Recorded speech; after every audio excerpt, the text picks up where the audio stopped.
Halo teman-teman semuanya. Pada kesempatan kali ini, kami ingin membahas mengenai template and model in test management. Jadi apa aja sih yang akan kita bahas? Terdapat 10 materi yang akan kita bahas di sini. Materi pertama, kita akan membahas mengenai testing system architecture and engineering. Yang kedua, kita akan belajar mengenai principle of test system architecture. Yang ketiga, kita akan mempelajari mengenai test case. Yang keempat, kita akan membahas mengenai coverage and regression test gaps. Yang kelima, kita akan belajar mengenai test case incremental improvement. Yang keenam adalah deciding what not to do. Yang ketujuh adalah building a minimalist test tracking spreadsheet. Materi ke-8 adalah making enhancement. Dan ke-9 putting the test tracking system in motion. Dan materi ke-10 adalah extracting metrics from the test tracking spreadsheet. Materi pembahasan ini dipersembahkan oleh tim 6 Testing and System Implementation yang beranggotakan Sada, Muhammad Buana Putra, Muhammad Yusril, Ignatius Albert, saya sendiri, dan Jenius Hartono. Mari langsung saja kita mulai ke pembahasan pertama. Yang pertama ada testing system architecture and engineering. Apa sih sistem pengujian itu? Sistem pengujian adalah kemampuan organisasi untuk melakukan pengujian yang dibentuk oleh proses pengujian, testware, dan lingkungan pengujian. Proses pengujian meliputi prosedur tertulis dan tidak tertulis, daftar periksa, dan perjanjian lain mengenai bagaimana tim penguji menjalankan proses pengujian. Testware mencakup semua alat, dokumen, skrip, data, kasus, mekanisme pelacakan yang digunakan tim penguji untuk melakukan pengujiannya. Lingkungan pengujian meliputi perangkat keras, perangkat lunak, jaringan, dan infrastruktur lainnya seperti kertas dan persediaan lain, fasilitas lab, dan sebagainya yang akan disediakan, diinstal, dan dikonfigurasi oleh tim penguji sehingga sistem dalam pengujian dapat diuji. Selanjutnya, karakter apa sih yang harus tim penguji miliki? Tim pengujian yang memiliki kompeten jika diberikan sistem pengujian yang baik dapat secara konsisten menjalankan proses pengujian yang efektif dan efisien untuk suatu proyek. Tim pengujian dengan bantuan sistem pengujian yang baik juga harus dapat memfokuskan upaya pengujian pada risiko kualitas utama dan menemukan, mereproduksi, mengisolasi, menggambarkan, dan mengelola bug yang penting dalam perangkat lunak atau perangkat keras yang diuji, serta menangkap dan menganalisis metrik utama yang dihasilkan dari proses pengujian. Representasi visual dari testware. Yang pertama ada test tools.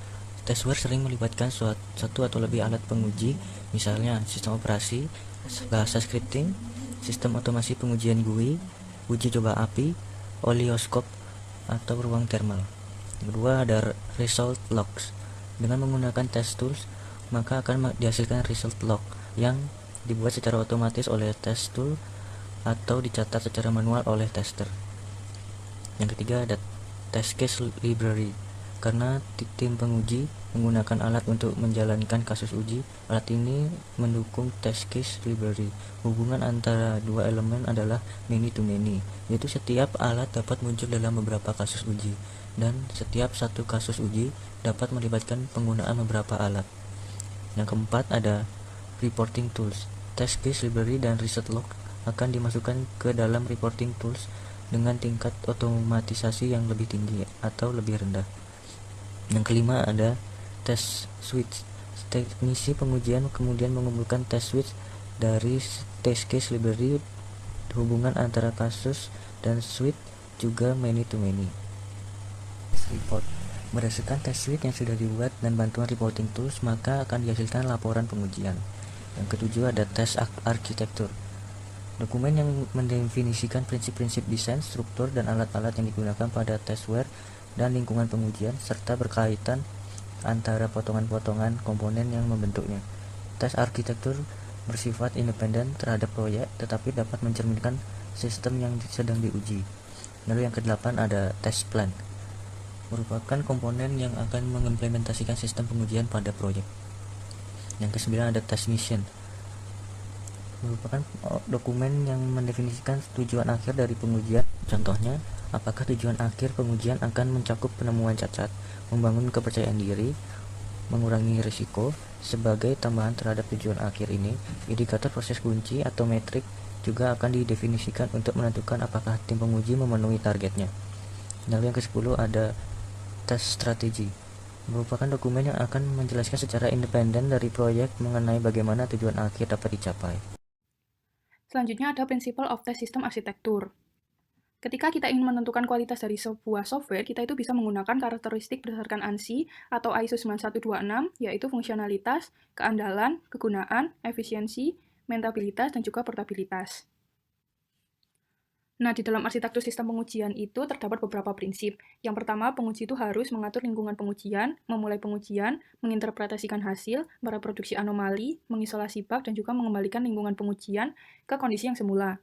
Penguji itu juga perlu untuk memelihara sistem pengujian, terutama pada kasus uji dan juga suite, serta perlu untuk memperhatikan kesederhanaan dari sistem pengujian. Karena seperti yang kita tahu bahwa sistem pengujian yang terbaik itu merupakan sistem pengujian yang mudah digunakan dan juga mudah dipelajari. Di kebanyakan kasus, sistem pengujian itu memerlukan beberapa dokumentasi seperti panduan operasi, spesifikasi desain fungsional, dan juga pengujian arsitektur sistem. Sistem pengujian itu juga harus dapat mendokumentasikan diri sendiri melalui konsistensi eksternal. Nama file, log hasil, dan juga sejenisnya itu harus mudah dipelajari dan juga menjelaskan tujuan dari mereka. Selanjutnya, penguji juga perlu untuk memastikan bahwa perangkat lunak sistem pengujian yang dipakai itu bebas dari file sampah seperti dokumentasi yang tidak terkait, file log yang tidak dapat diidentifikasi, dan juga file output yang terkait dengan operasi isolasi bug yang lama. Nah, sistem pengujian yang dirancang dengan baik itu akan mempromosikan akuntabilitas yang dilakukan dengan cara mengidentifikasi melalui log dan juga file hasil yang menjalankan tes tertentu. Ketika kita ingin mengembangkan alat khusus, pertama kita tidak boleh untuk melupakan pentingnya manajemen konfigurasi dan juga teknik perilisan, dan yang kedua kita juga harus ingat untuk menguji sistem pengujian. Selanjutnya kita akan masuk ke pembahasan test case. Test proses, test tool, reporting format, test environment, dan komponen lainnya yang membentuk test system memiliki tujuan untuk mendukung proses eksekusi test case. Test case dalam model sistem pengujian adalah tempat di mana tindakan akan diambil pada sistem yang diuji. Penguji akan memberikan data kepada sistem yang diuji, kemudian sistem yang diuji akan berakhir pada beberapa kondisi atau sebuah kondisi dengan hasil dan perilaku yang dihasilkan dan dapat dibandingkan oleh penguji dengan hasil yang diharapkan. Komponen tindakan, data, dan hasil yang diharapkan merupakan inti dari proses eksekusi pengujian, karena ketiga komponen inilah yang membuat test condition. Lalu, bagaimana caranya kita membuat test condition atau kondisi pengujian? Pada tingkat tertinggi, kita dapat mengasumsikan bahwa test case terdiri dari serangkaian tindakan, dan setiap tindakan akan berpotensi memiliki beberapa data uji terkait dan beberapa hasil terkait yang diharapkan. Pada gambar 3.1 di slide selanjutnya, akan memberikan ilustrasi grafis tentang proses pembuatan test condition. Berikut ini adalah gambar 3.1 yang mengilustrasikan bagaimana sebuah test condition dibuat. Bisa dilihat pada bagian paling kiri dari gambar, sistem berada dalam kondisi awal. Kemudian, berdasarkan prosedur pengujian, dokumentasi sistem atau inspirasi pribadi akan dihasilkan data yang akan diberikan kepada sistem dalam pengujian. Sebagian dari data ini juga akan berasal dari database pengujian, data input yang sudah ditentukan sebelumnya, dan dari berbagai perangkat input termasuk keyboard, mouse, dan sebagainya. Pada tahap ini, test condition sudah berhasil dibuat. Kemudian, sistem yang diuji akan merespon dan memproses data melalui langkah komputasi yang dibutuhkan. Setelah itu, sistem akan menghasilkan output dan memasuki kondisi berikutnya. Output yang dihasilkan sistem dan cara sistem berperilaku selama memberikan respon akan diobservasi dan dirangkum dalam hasil pengujian. Pada titik ini akan dilakukan evaluasi hasil pengujian menggunakan automated tools, dokumentasi hasil yang diharapkan, dokumentasi sistem, dan harapan pribadi yang wajar tentang bagaimana sistem harus merespon. Selanjutnya, kita akan melihat contoh dari yang namanya template test case dasar. Contoh template ini akan ditampilkan pada gambar 3.2 yang setelah ini akan ditampilkan. Template tersebut dapat digunakan untuk pengujian manual ataupun otomatis. Template ini sudah sesuai dengan standar IEEE 829 untuk dokumentasi pengujian. Berikut ini adalah gambar 3.2 yang menampilkan template test case dasar. Pada 10 baris pertama itu merupakan header. Di dalam header ini akan memberikan informasi mengenai test case, mulai dari nama, ID, test suite, priority, dan seterusnya. Kemudian pada bagian selanjutnya akan dijabarkan langkah-langkah dan sublangkah pada test case, di mana kita akan mengikuti langkah-langkah tersebut untuk menghasilkan test case bersangkutan. Kemudian pada bagian kanan akan ditampilkan hasil, bug ID, dan bug RPN dari setiap langkahnya.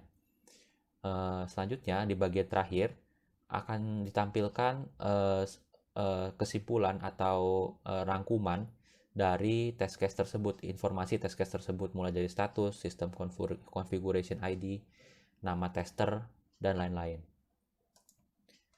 Terdapat juga template test case lainnya yang dapat kita gunakan.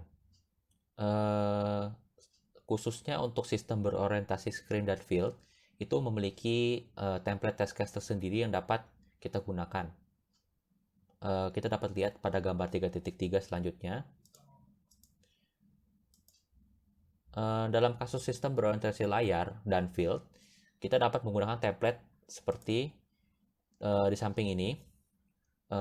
Dalam template ini kita bisa meletakkan banyak kasus uji pada satu lembar kerja karena layar dan nama bidang tetap sama. Kemudian pada gambar 3.4 berikut ini kita bisa lihat contoh penerapan test case template berorientasi screen dan field pada sebuah kasus pengujian. Di sini kita bisa lihat terdapat beberapa test case, ada 3 tepatnya, dalam satu dokumentasi test case. Selanjutnya kita akan membahas dampak presisi dalam dokumentasi test case. Test case yang luas, terperinci, dan memiliki presisi yang tinggi tidak membutuhkan pengetahuan yang tinggi dari pihak penguji, sehingga kita dapat menggunakan penguji dengan tingkat pengetahuan yang lebih rendah daripada yang seharusnya kita butuhkan. Selanjutnya, test case yang luas, terperinci, dan memiliki presisi yang tinggi juga dapat mendukung proses reproduksibilitas, karena test case tersebut tidak memberikan banyak kesempatan bagi penguji untuk memberikan pendapat atau penilaian pribadinya. Dengan begitu, hasil pengujian akan lebih konsisten. Kemudian, test case yang luas dan terperinci juga berperan sebagai sarana komunikasi yang baik dengan stakeholder, tim developer, maupun tim pengembangan lainnya. Terdapat juga metode pengujian lain yang disebut pengujian eksplorasi yang tidak menggunakan dokumentasi sama sekali, sehingga penguji di sini akan langsung melakukan pengujian di saat proses pengujian berlangsung tanpa adanya dokumentasi. Kemudian, tidak ada jawabannya pasti untuk menentukan tingkat presisi dalam dokumentasi test case yang baik untuk kita gunakan. Kita harus menyesuaikannya dengan kebutuhan waktu, budget, dan sumber daya yang dimiliki. Pada gambar 3.6 berikut ini, kita bisa melihat ada beberapa tingkatan perincian dokumentasi test case. Mulai dari yang paling tidak terdokumentasi, yaitu pure reaktif, hingga yang paling terdokumentasi, itu pure scripted. Nah, pada bagian tengah, kita bisa lihat itu adalah merupakan titik imbang, di mana menggabungkan antara dokumentasi yang terperinci dengan yang sangat tidak terperinci, sehingga kita mengambil kelebihan dan kekurangan dari masing-masing sisi. Selanjutnya, kita akan beralih ke pembahasan coverage and regression test gaps. Pertama, kita akan membahas mengenai yang namanya test escape. Test escape merupakan jumlah bug yang terlewatkan dan sampai pada tahap produksi atau pengguna, tetapi seharusnya dapat terdeteksi saat proses pengujian. Formula untuk menghitungnya adalah sebagai berikut. Jadi, kita akan membagi bug yang kita temukan, jumlah bug yang kita temukan saat proses pengujian, dibagi dengan jumlah bug yang kita temukan pada saat proses pengujian, ditambah bug yang sampai ke tahap produksi atau pengguna, dikalikan dengan 100%. Maka kita akan mendapatkan persentase test escape pada sistem yang kita uji. Nah, ini adalah penyebab terjadinya test escape. Yang pertama adalah tingkat fidelity sistem pengujian yang rendah. Sistem pengujian dengan fidelity yang rendah mungkin akan mencakup fitur atau operasi yang signifikan, tetapi tidak mencakup fitur atau operasi yang penting untuk pengguna. Penyebab selanjutnya adalah kesenjangan waktu dalam pengujian regresi. Karena limitasi waktu dan sumber daya atau kesalahan penjadwalan, tim penguji menjalankan test case sebelum bug muncul pada sistem yang diuji. Dan yang ketiga adalah penafsiran hasil pengujian yang salah. Penguji gagal mendeteksi atau melaporkan perilaku sistem yang bermasalah, menetapkan prioritas atau severity yang salah pada bug, atau menyepelekan masalah yang penting. Selanjutnya kita akan membahas mengenai bagaimana caranya menghubungkan risiko kualitas dengan test case. Pendekatan apapun yang kita gunakan untuk mengembangkan test case, kita harus memastikan bahwa risiko kualitas sudah tercakup dengan baik oleh test case. Setelah daftar kualitas risiko selesai dibuat, selanjutnya akan dilakukan proses pengukuran test sistem berdasarkan nilai sebagai berikut. Jadi nanti kita akan mengukur tes sistem berdasarkan nilai 0 sampai 2. Yang dimana 0 artinya tes sistem kita tidak mengcover resiko kualitas, 1 artinya memberikan cakupan yang lumayan, 2 artinya memberikan cakupan yang sangat signifikan terhadap risiko kualitas. Selanjutnya ada pencakupan konfigurasi. Kita harus merencanakan dengan matang pencakupan konfigurasi pengujian pada sistem atau produk yang akan diuji. Jika tidak direncanakan dengan matang, maka proses pengujian akan memakan waktu dan biaya yang tidak seharusnya. Hal ini disebabkan karena banyaknya test case yang dihasilkan dari kombinasi konfigurasi pada sistem atau produk. Jadi hal ini harus benar-benar diperhatikan karena akan berdampak pada pembengkakan biaya dan waktu serta sumber daya. Selanjutnya adalah pencakupan bug. Di sini kita akan menjawab pertanyaan apakah kita sudah menemukan cukup bug. Tetapi kenyataannya tidak mungkin bagi kita untuk secara pasti mengetahui jumlah seluruh bug yang ada pada sistem atau produk yang kita uji. Yang bisa kita lakukan hanyalah membuat estimasi. Terdapat 3 teknik yang dapat digunakan untuk mengestimasi jumlah bug pada sistem, yaitu menggunakan data historis, defect removal model, error seeding theory, dan fault injection. Selanjutnya adalah kesenjangan uji regresi. Regresi terjadi ketika operasi yang sebelumnya berjalan dengan baik menjadi berperilaku tidak sesuai dengan yang diharapkan. Idealnya, tim penguji bisa melakukan pengujian ulang pada setiap test case di setiap siklus dan fase pengujiannya. Namun kenyataannya, menjalankan seluruh test suite pada setiap rilis baru itu membutuhkan banyak waktu dan biaya, dan biasanya tidak memungkinkan. Sehingga kita tidak memiliki opsi lain selain memilih subset dari test suite untuk dijalankan pada setiap siklus pengujiannya. Nah, lalu ada pertanyaan, apakah automation test merupakan solusi kesenjangan uji regresi? Jawabannya adalah tidak sepenuhnya. Tes sistem terotomatisasi hanya menjalankan lebih banyak pengujian dalam waktu yang lebih singkat dibandingkan uji manual. Tetapi sistem otomatisasi ini hanya mengotomatisasi pembuatan test condition, bukan mengotomatisasi setup, tear down, dan juga melakukan proses analisis dari hasil pengujian. Selanjutnya kita akan membahas bagaimana teknik-teknik yang dapat kita gunakan untuk menyebarkan tes di seluruh siklus. Karena sebelumnya kita harus memilih subset dari tes sistem untuk dijalankan, maka kita memerlukan beberapa teknik yang bisa meminimalisasi terjadinya kesenjangan uji regresi ketika kita melakukan pemilihan subset dari tes sistem. Ada 4 cara, yaitu prioritizing, dynamic prioritizing, shotgunning, dan railroading. Berikut adalah teknik prioritizing, yaitu menetapkan prioritas untuk setiap test suite. Kemudian test suite akan dijalankan dengan mengutamakan tes dengan tingkat prioritas yang lebih tinggi. Pada gambar berikut kita bisa lihat tes dengan prioritas yang lebih tinggi selalu dijalankan pada setiap fase pengujian. Kemudian ada dynamic prioritizing yang sebenarnya sama dengan prioritizing, namun proses pemberian prioritas itu dilakukan secara dinamis setiap siklus pengujian dimulai. Kemudian ada teknik shotgunning yang menyebarkan seluruh tes di seluruh siklus pengujian, seperti pada gambar berikut. Dan teknik terakhir adalah railroading, menjalankan seluruh rangkaian test suite secara langsung pada setiap siklus pengujian sebanyak mungkin, dan pasti lebih dari 1 kali. Jadi semua test suite akan dijalankan di setiap fase. Oke, saat ini kita sudah masuk ke dalam tahap test case incremental improvement. Tujuan atau yang melatar belakanginya, pada tahap awal pengujian, pekerjaan sebagus apapun yang kita lakukan pasti selalu memiliki lubang. Hal itu disebabkan dari tekanan anggaran dan waktu bersama dengan kesalahan manusia itu, sehingga menghasilkan pengujian yang tidak lengkap. Salah satunya adalah beberapa suite uji tidak menyertakan kasus uji penting. Untuk itu, kita memerlukan 3 teknik yang biasa dipakai. Yang pertama adalah responding to failures, adopting best practice, dan using exploratory testing. Responding to failures atau menanggapi kegagalan.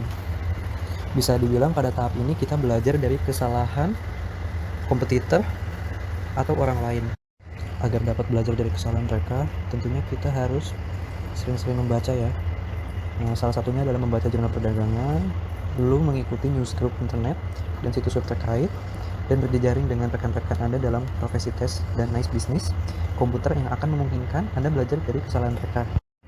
Di sini terdapat 2 gambar, salah satu contoh kasus kita bisa belajar dari kesalahan kompetitor atau rekan kerja. Saya dapat dari forum Facebook. Salah satu rekan bertanya ke dalam grup tentang kesalahan yang dia alami pada saat mengcoding. Tentunya ini juga kita dapat belajar dari kesalahan dia, dan kita juga saling sharing untuk membantu menemukan solusinya. lalu mengadopsi praktik terbaik.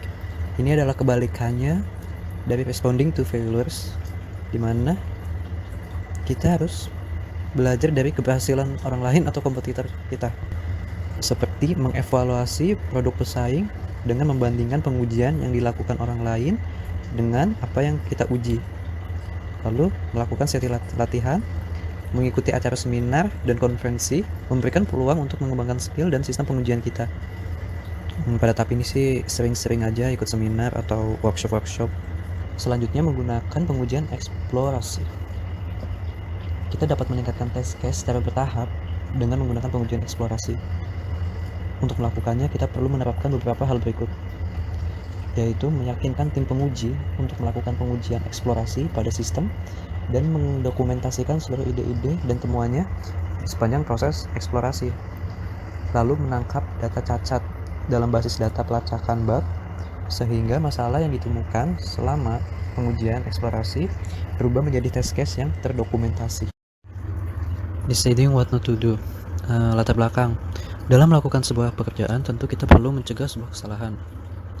Kesalahan dalam mengambil keputusan tentunya memiliki risiko tinggi dan sulit untuk mencegahnya, dikarenakan tidak adanya solusi yang jelas. Ketika berhadapan dengan masalah, kita perlu melakukan pendekatan dengan pikiran terbuka. Proses eksplorasi dengan pikiran terbuka diantaranya adalah membuat pilihan tentang apa yang akan dan tidak akan kita lakukan untuk pengujian. Selanjutnya berdiskusi dengan tim penguji tentang apa yang menurut mereka penting dan mengapa. Konsultasi dengan stakeholder, rekan kerja, dan kolega pengujian. Keempat, mempertanyakan tim pengembang pada proyek. Dan yang terakhir, kita juga dapat meninjau referensi terkait dalam buku dan artikel. Setelah melalui tahap eksplorasi, selanjutnya kita menuju pada tahap keputusan. Di antaranya adalah mengambil keputusannya, lalu mendokumentasikan apa yang ingin disimpan dan apa yang ingin dibuang. Berikut sertakan alasannya. Dan yang terakhir, mengkomunikasikan keputusan setelah yakin dengan keputusan yang diambil, dan kemudian bersiap untuk memulai eksplorasi dari awal lagi jika perlu. Selanjutnya kita lanjut ke building a minimalist test tracking spreadsheet. Lembar kerja dasar. Untuk menjaga contoh agar relatif kecil, akan diasumsikan bahwa kita telah mendefinisikan fase uji sistem dengan 4 switch sederhana sebagai berikut. Yang pertama lingkungan, yang kedua load, kapasitas dan volume, yang ketiga fungsi dasar, yang keempat standar. Pada kasus ini, kita ingin melacak status dari setiap test case, konfigurasi tempat pengujian dijalankan, dan siapa yang menjalankan pengujian. Dan juga kita ingin merangkum status pengujian secara numerik. Berikut adalah contoh lembar kerja rangkuman test case. Pada gambar 7.1 menunjukkan contoh lembar kerja rangkuman test case berdasarkan kasus di atas. Dan gambar 7.2 menunjukkan contoh lembar kerja rangkuman test suite. Selanjutnya, menggunakan lembar kerja pelacakan pengujian pada proyek uji.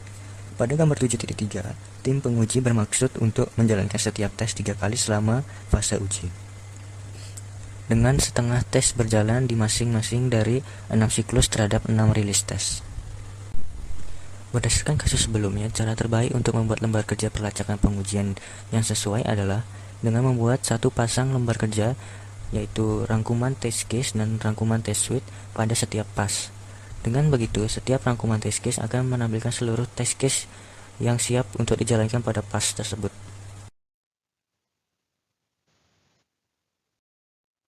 Kali ini adalah making enhancement. Making enhancement adalah proses di mana proyek dilakukan penambahan atau perubahan sesuai permintaan user atau kebutuhan requirement. Making enhancement secara tidak langsung akan mengubah proses pengujian. Salah satunya adalah pada lembar kerja. Lembar kerja harus dilakukan perluasan untuk mencakup perubahan yang dilakukan pada proyek tersebut. Adalah salah satu contoh lembar kerja yang sudah dilakukan perluasan. Di situ ada owner, ID, description, status, plan date, hingga effort dari dilakukan pengujian tersebut. Ini adalah summary dari lembar kerja yang sudah diperluas.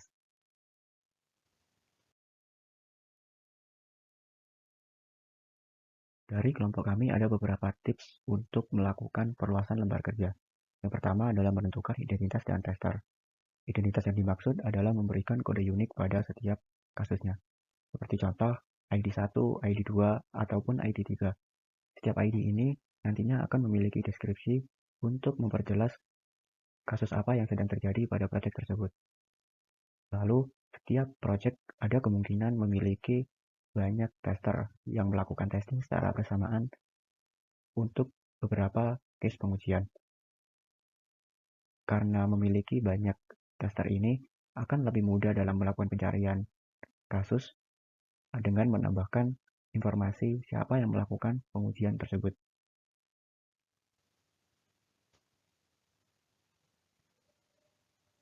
Lalu, menambahkan informasi waktu. Setiap kasus pengujian pasti memiliki target yang harus dipenuhi. Maka dari itu, untuk memenuhi target tersebut, diperlukan untuk menambahkan informasi target kapan harus diselesaikan dan kapan harus dimulai. Lalu ditambahkan juga real waktunya dalam menjalankan pengujian tersebut. Misal target yang didapatkan adalah 3 hari. Pengujian dilakukan pada hari Senin dan berakhir pada hari Rabu. Maka dari itu perlu ditambahkan informasi hari dan tanggal tersebut, lalu ditambahkan dengan real pengujian pada pengujian tersebut.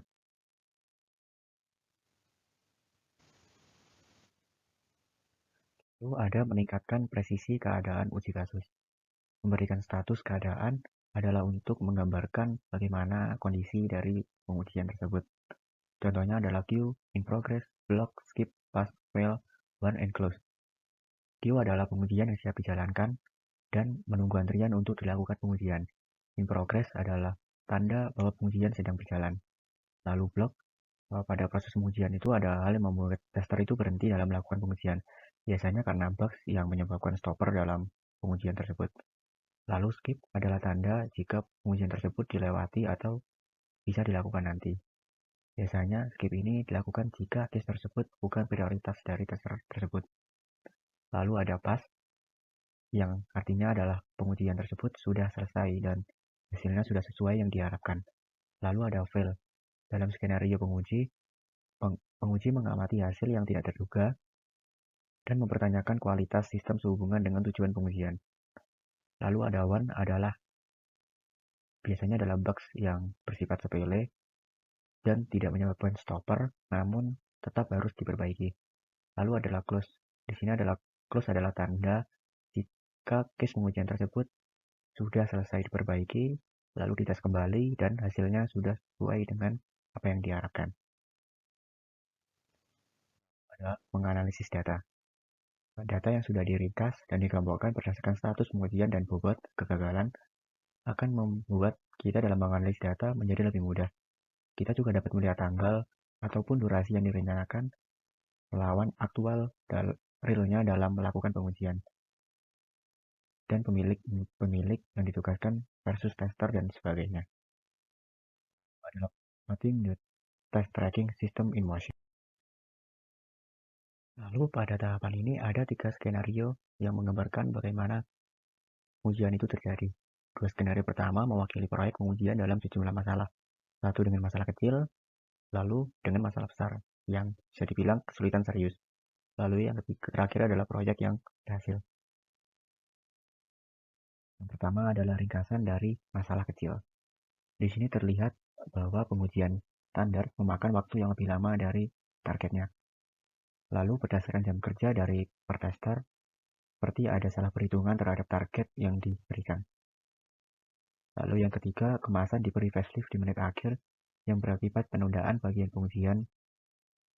Yang keempat, ada floppy drive yang tidak bisa membaca format 1,2 MB dari Jepang, yang mengakibatkan penundaan pengiriman di Jepang. Yang kedua adalah masalah besar. Masalah besar ini biasanya keterkaitan dengan masalah teknis, yang kadang sulit diprediksi, tapi biasanya disebabkan karena tidak ada persiapan. Seperti dengan masalah dengan Solaris yang tidak bisa menginstal aplikasi yang dibutuhkan oleh tester. Lalu ada yang kedua adalah bermasalah dengan suite uji lingkungan. Di situ terlihat CPU melebihi spesifikasi suhunya dalam uji profil thermal. Terakhir adalah skenario bebas masalah. Ini adalah skenario yang pasti akan diinginkan oleh semua penguji dalam melakukan pengujian. Ini adalah contoh dari lembar kerja dari sebuah pengujian produk yang sudah bebas dari bugs ataupun isu yang tandanya produk tersebut akan segera dikirim atau proses go live terhadap proses bisnis tersebut. Selanjutnya ada extracting metric from the test tracking spreadsheet.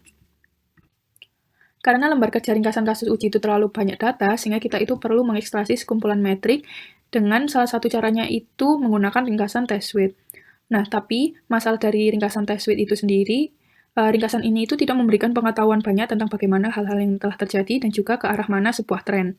Sebagai gantinya, kita perlu untuk membuat grafik 3 set data yang mudah diekstraksi setiap hari menggunakan alat manajemen yang telah dikembangkan. Yang pertama ada test progress chart. Bagian ini tuh memperlihatkan berapa jam tes yang telah dicapai setiap harinya. Contoh bagian di atas itu merupakan upaya dua penguji. Tim ini tuh mengalami kesulitan untuk melewati tes karena jam tes yang diklaim hanya saat kasus yang terkait dengannya itu selesai.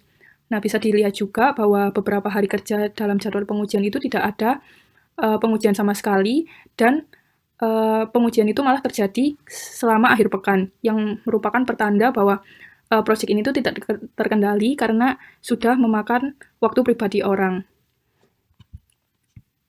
Yang kedua, memetakan pemenuhan rencana tes. Pada bagian ini itu memperlihatkan apakah kita itu melewati semua tes yang sudah direncanakan atau tidak.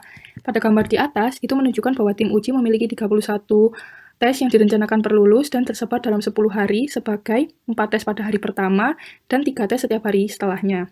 Nah, lulus pertama itu tidak melewati semua tes, dan lulus kedua terlihat lebih baik. Pada lulus 1 atau lulus pertama, lebih banyak tes gagal daripada yang lulus, sehingga merupakan pertanda buruk jika pengujian selaras dengan penggunaan pelanggan. Yang ketiga ada grafik tes dan cakupan bug. Kasus uji, upaya pengujian, dan metrik bug adalah set data yang menarik, tetapi hanya penilaian kualitas yang akurat. Sehingga kita harus melihat bagaimana metrik-metrik ini itu mengikat kembali pada resiko terhadap resiko kualitas sistem. Tes umumnya akan mencakup beberapa kondisi.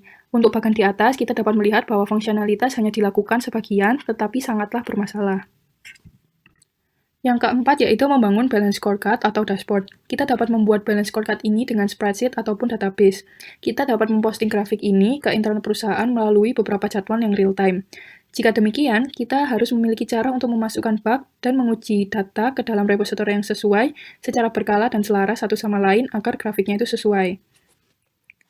Nah, ketika dashboard seimbang, perbedaan antara set data sumber dapat muncul sebagai angka yang saling bertentangan pada dua grafik. Bahkan yang tidak cocok tersebut akan mengarah pada pertanyaan, dan yang paling buruk akan merusak kredibilitas tim uji. Yang terakhir yaitu mempertanyakan dashboard tentang perbedaan pendapat dan juga perselisihan. Bahkan metrik dan laporan merupakan salah satu sarana untuk memberikan informasi, sehingga kita perlu menemukan cara untuk menyampaikan informasi yang tidak hanya akurat dan tepat waktu, tapi juga dalam format dan presentasi yang mudah dipahami oleh seluruh rekan kerja. Proses pengembangan metrik yang dapat digunakan adalah proses berulang. Ditemukan bahwa ada proses berkelanjutan, yaitu yang pertama, menilai kembali pertanyaan yang perlu dijawab dan menyusun grafik yang menjawab pertanyaan-pertanyaan tersebut. Yang kedua, memastikan bahwa orang memahami apa yang dimaksud dengan metrik. Yang ketiga, mendapatkan dukungan untuk menggunakan metrik sebagai informasi bermanfaat, bahkan ketika informasi itu tidak bagus. Yang terakhir, mengelola persepsi yang dimiliki orang tentang kegunaan, akurasi, kredibilitas, dan ketepatan waktu informasi. Sekian penjelasan kami tentang template and model in test management. Kurang lebihnya kami mohon maaf. Terima kasih.